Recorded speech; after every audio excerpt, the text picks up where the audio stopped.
Continuando con nuestro ejercicio, presento aquí una propuesta de modelo entidad relación desarrollado con la herramienta Lucidchart para el problema planteado del conjunto Santana. Entonces, lo ideal sería que ustedes ya hubiesen realizado su modelo entidad relación como propuesta del mismo problema y que hicieran la comparación. No queriendo decir que este modelo que estoy presentando aquí sea el mejor, ni tampoco que sea la única solución. Simplemente es una propuesta porque los modelos de entidad de relación varían dependiendo incluso de la intención. Pero este pues obviamente es basado en la experiencia que tengo en el desarrollo de bases de datos. Entonces, en este modelo de entidad de relación, como su nombre lo indica, pues muestra las entidades. En este caso a mí me dieron una que yo le llamé residente, o sea, las personas que viven en el conjunto. Otro que se llama junta, o sea, los residentes que pertenecen a juntas. Otra que recibe los pagos de los residentes por concepto de administración y otros valores. Una entidad salón de eventos para llevar el control del alquiler del mismo. La casa como tal es otra entidad para mí. Hay otra entidad de mascotas, otra entidad de estacionamiento y otra entidad de vehículos.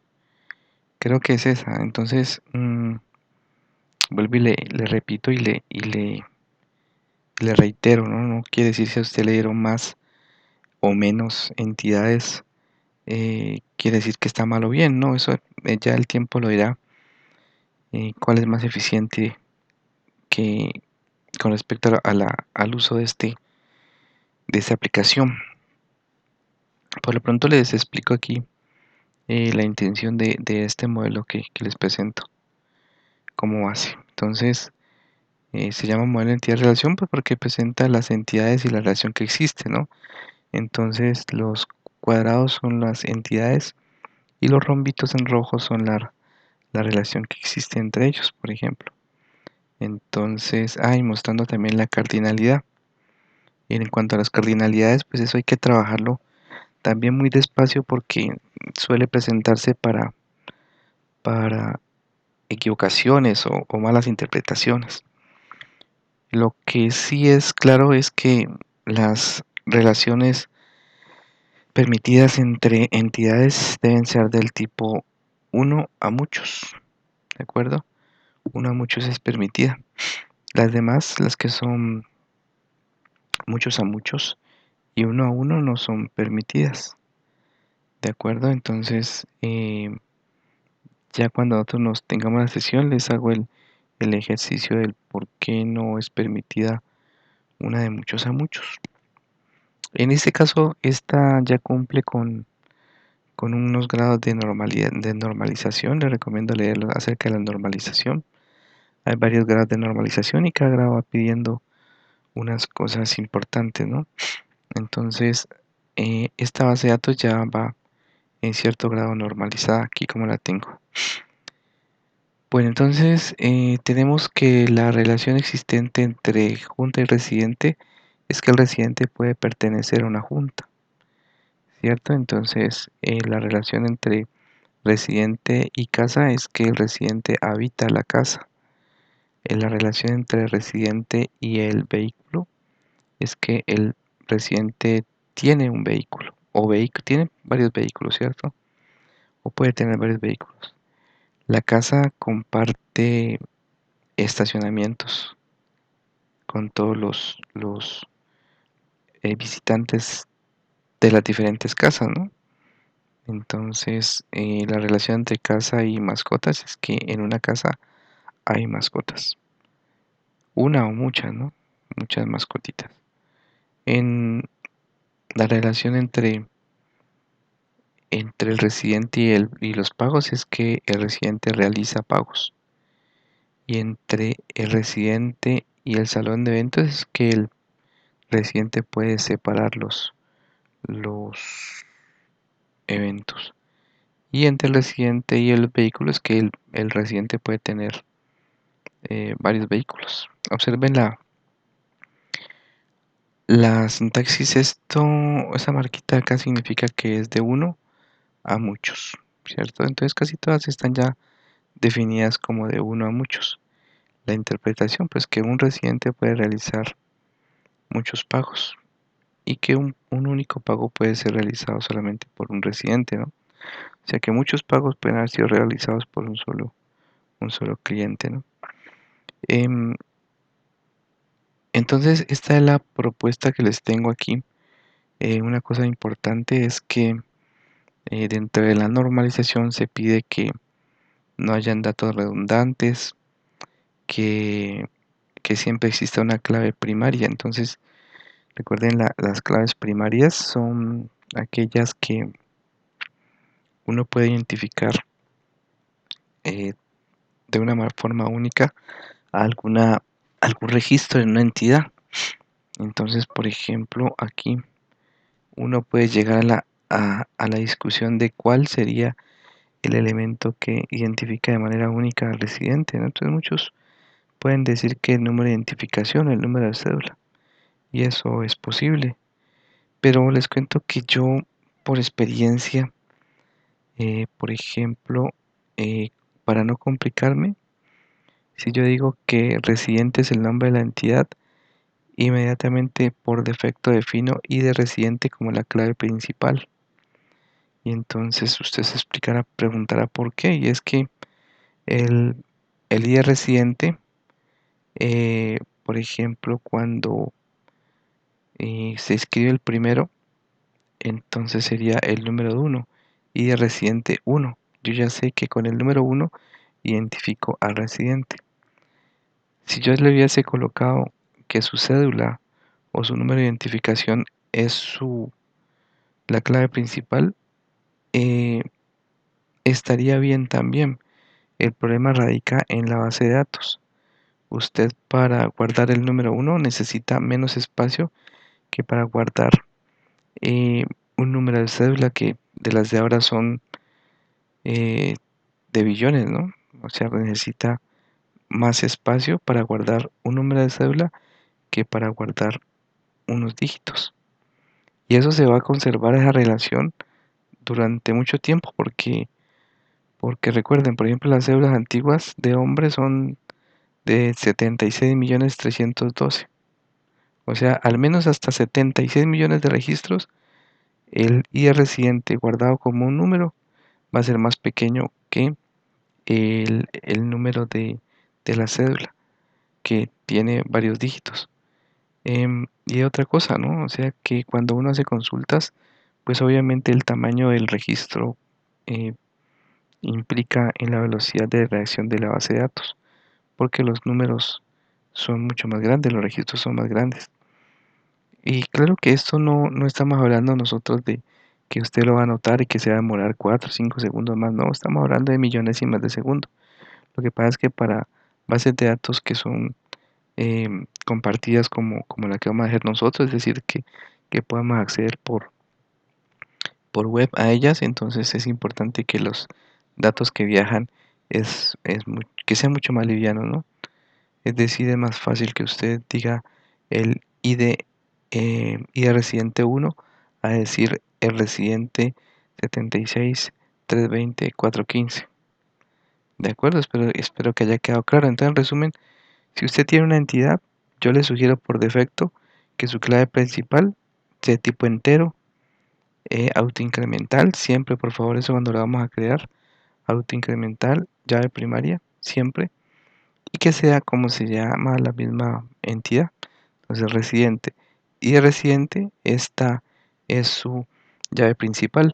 Otra cosa que ellos sugieren allá es que las llaves principales se subrayen. Yo no lo hice, voy a hacerlo aquí.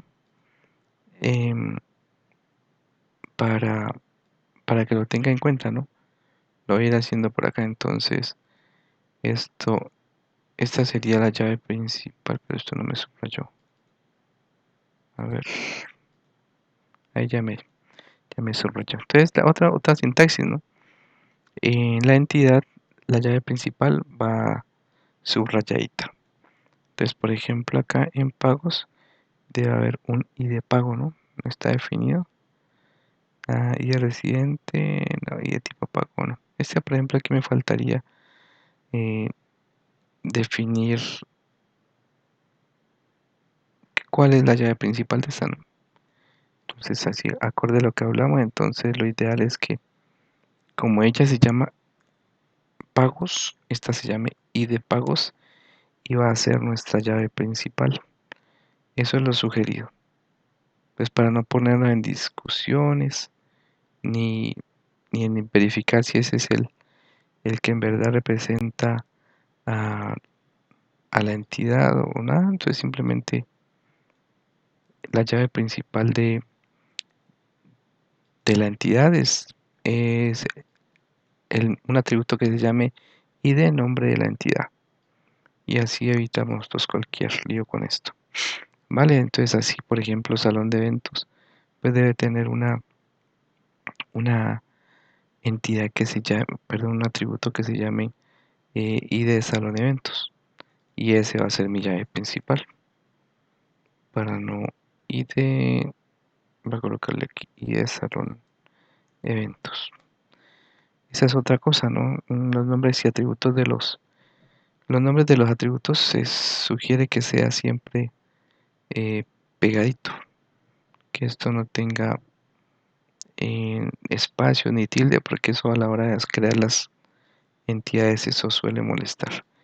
Y esto ya sabemos que es la llave principal. Bueno, yo le seguiré buscando por acá, entonces residente, veamos si vehículo si lo definí. Acá sí está, y de vehículo sería la llave principal. Y por nomenclatura, pues te colocamos aquí subrayadito. Para saber que la llave principal, el estacionamiento también debe tener un ID tipo vehículo, aquí no lo tiene. Así aquí está, ID estacionamiento. Sería la llave principal. Acá en mascotas, pues debe ser ID mascotas, si aparece aquí está. Bueno, y los demás son los atributos, ¿no? Revisémoslo rápidamente. Pues los atributos del residente, observe que, que son el celular, apellido, nombre, correo y el día residente, la identificación. Aquí la tengo de identificación y aquí eh, ya que ya hago la relación para saber dónde habita él, ¿no? Entonces, ¿dónde habita él? Pues en una casa. Y la casa, pues obviamente, para hacer la relación entre el residente y la casa, a través del ID residente, que en este caso es una entidad, eh, una clave secundaria, como se dice acá, una clave foránea, ¿no? Una clave foránea es aquella clave a que registro que en otra entidad es principal. Entonces, por ejemplo, aquí en residente es llave principal y de residente, pero acá en casa y de residente es una llave secundaria, una llave foránea, o sea que pertenece a otra entidad. Pero es la relación que existe entre residente y casa. ¿Vale? Entonces recordando que aquí I de casa es la llave principal y tiene una llave foránea que es I de residente. La casa pues la identificamos con un bloque y un número de casa, eh, y en la casa pues hay mascotas. Lo mismo que debe haber un I de mascota. Acá está el I de mascota y tenemos una a qué casa pertenece esa mascota. Esa es la relación entre casa y entre la mascota y la casa, ¿cierto? Si hay una relación, tiene que haber una llave foránea que marca la relación entre las dos. Eh, Aquí en el estacionamiento, pues para saber cuándo fue que se prestó ese estacionamiento, qué placa de ese vehículo, qué tipo de vehículo era, qué número de estacionamiento, eh, a qué casa está relacionada ese préstamo de ese estacionamiento y la llave principal. Y en los vehículos, cuando el residente tiene vehículos, pues necesitamos saber su placa, qué tipo de vehículo es, residente y el ID del vehículo, que es la llave principal.